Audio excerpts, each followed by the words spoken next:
Womp, womp, womp, womp. You see this tweet right here? I'm not saying womp womp to Nick saying womp womp, suck it up. But I'm saying womp womp, it sucks for every one of us. Because dun dun dun, guess what? It's getting manually blocked. Now, here's the thing. For the people that don't know about copyright stuff that loosely just say a claim is a strike is a claim. When you get striked, a video is taken down. And if you get 3 of them, your channel is terminated. This is a claim. Probably a manual claim. I'm thinking that the video got published and I don't know. I don't know if this was basically like, if we read this tweet, let's just check it out 1 second, right? Dan Dan Season 1 gave me no problems. So many views for reaction channels and everyone was talking about the series. True. That was truly when, man, Dan Dan viewership in Season 1 was amazing. Season 2, reaction channels are barely getting views, engagement is low, and now my reactions are getting blocked, lol. And I have been saying this, bro. Dan Dan Season 2, I didn't think would suffer from what I call sequel syndrome, where anytime you have, finish of one season or one core, and there is some time, some breaks, that it just falls off. I think the perfect example of that is Call of the Night, because, well, Call of the Night, you could argue that it was never kind of on from the beginning, but I think that genuinely a lot of people are excited about Call of the Night in Season 1. Your boy Roshi was able to get like 6-figure views with that. But Season 2, so much time has passed, like 2-3 years, that it makes sense that the hype would die down. Dan Dan Dan, this shit, it hasn't been a year. It's been, what, half a year? It aired last season, right? Sorry, not last season. It aired, I think, during fall 2024, and it is summer now. So it's not been that long, yet it's just kind of falling across the board. And people are saying, nah, man, you're dooming. Dude, nah, it's just your channel. Nah. Across the board, look at the percent relative difference of what performs and what doesn't. Dan Dan Dan is low-key cooked. Doesn't mean I'm going to drop it, though, right? But this is what's happening. This is why I've been experimenting with other content, y'all. I spent 5 hours today between filming, editing, and publishing the reaction just for it to get blocked. Imagine that, dude. Again, people's like, you can say that this is just lazy reaction stuff, but you still have to put the time in to get shit done. And imagine that entire day you do this, and then boom, it just falls off. Call always glazing Call of the Night with a sad rose. What an NPCS response, bro. Genuinely, I just need to call you stupid here for a second. I guarantee you this entire fucking comment history is retarded. I guarantee you this entire fucking comment history is fucking retarded, bro. You really don't think Call of the Night is peak, huh? You really think that Call of the Night is bad?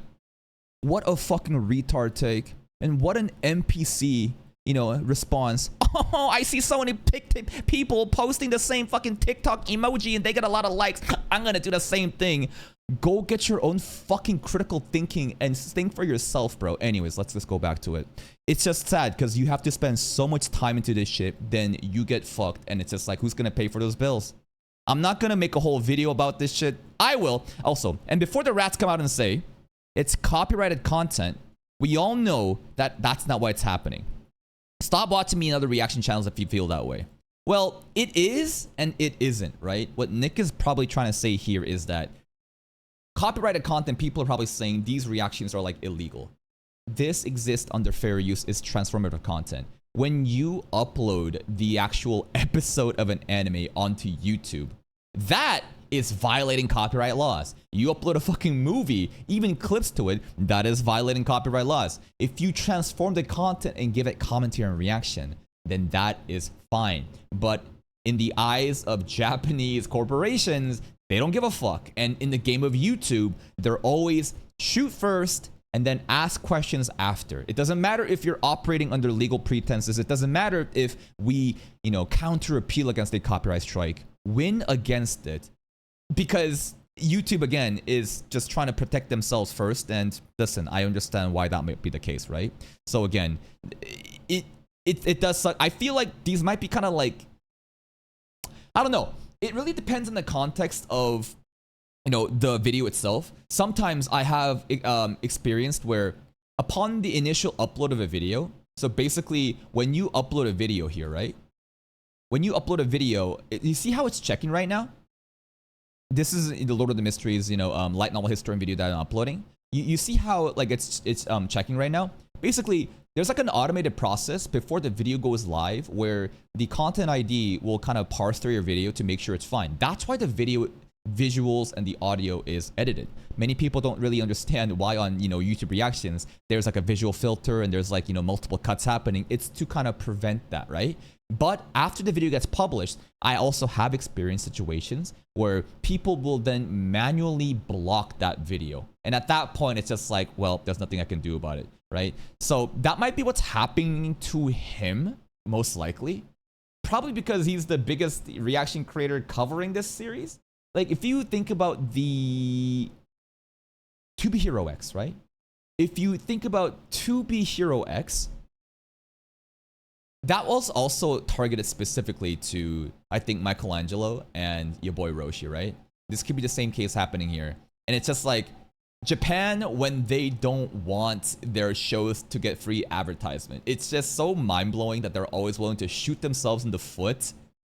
Because again, like, content creators get paid to play games in advance, stream that shit. Video game corporations literally reach out and they pay so much money for them to stream their games, man. And if you don't like that example, I'll give you a one-to-one, example to reaction content.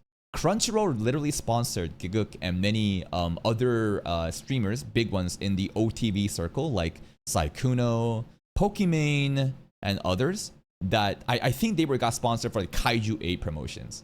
So don't tell me that, like, it's because, content creators are reacting. No, reactions are literally like ads into the whole industry and can only help them out. But Japanese corporations, due to how they don't critically think about their laws and they only simply follow orders that's just been given by these boomers in corporate suits, that's why it's happening, man. And basically that's kind of that part. I'm not going to make a whole video about this shit. I will. I'm just sick of this. So fucking sick of it, to the point where I'm about to pull all anime episodes on Patreon only. Now that is very, very, that's pretty, what's it called? That's pretty extreme. That's a bold move. And I don't know, it's just like, a lot of people are gonna say, wow, you're doing, I bet that you're faking this block and making shit up so that you can make more money off of Patreon. But that's not really how that works, because like, Patreon can't really exist without YouTube. Like, these YouTube edited videos, it serves as advertisements and for people to get like a demo sample of it and then to go to Patreon. If Nick doesn't upload any of the anime reactions onto YouTube, then people will never really check out their Patreon. I feel like it'd be a bad business decision overall. But the idea that he's pivoting onto other like gacha games, right? He's definitely testing out different types of content. I think that's very smart. And it's something that only he can do at this size on the main channel, because he can brute force himself into any like different niche. And he doesn't need to really worry about like problems that smaller creators have because of how big and sizable his community is. That's why the gacha content, right?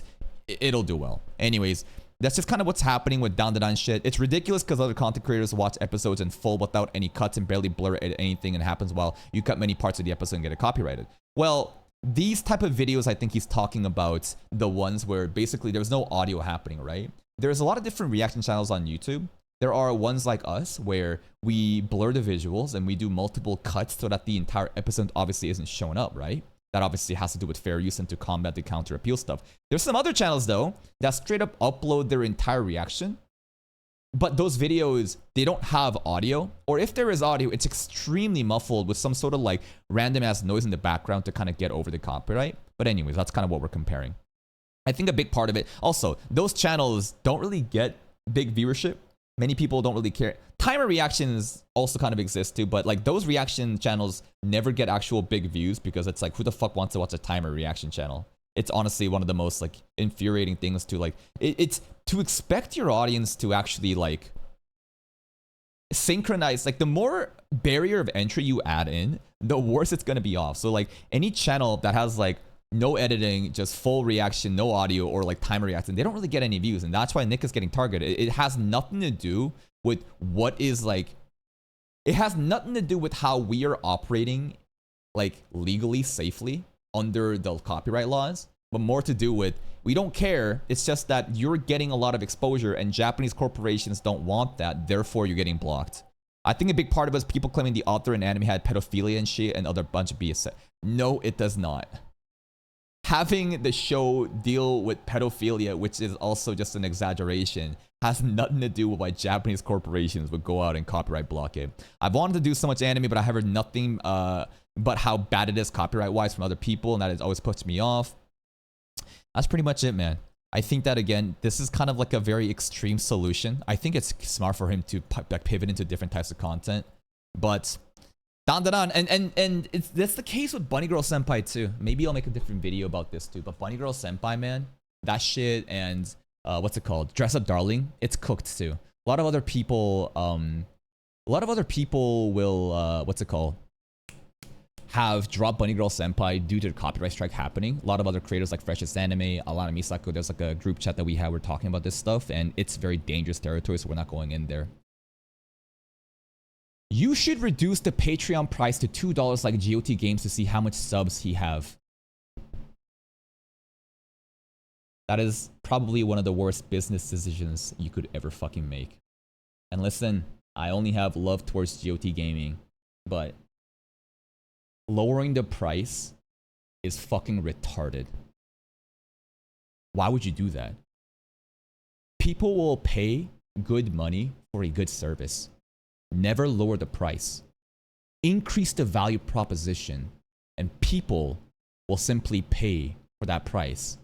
If I lowered my Patreon subs to $2, yeah, more people will be coming in, but I probably make 10 times less money. What a fucking retarded thing. There's a lot of dumbasses in chat saying the most random shit. Could you guys fucking focus onto the topic of the video we're recording? But then again, what can I expect from the average fucking monkey in chat? See you next time.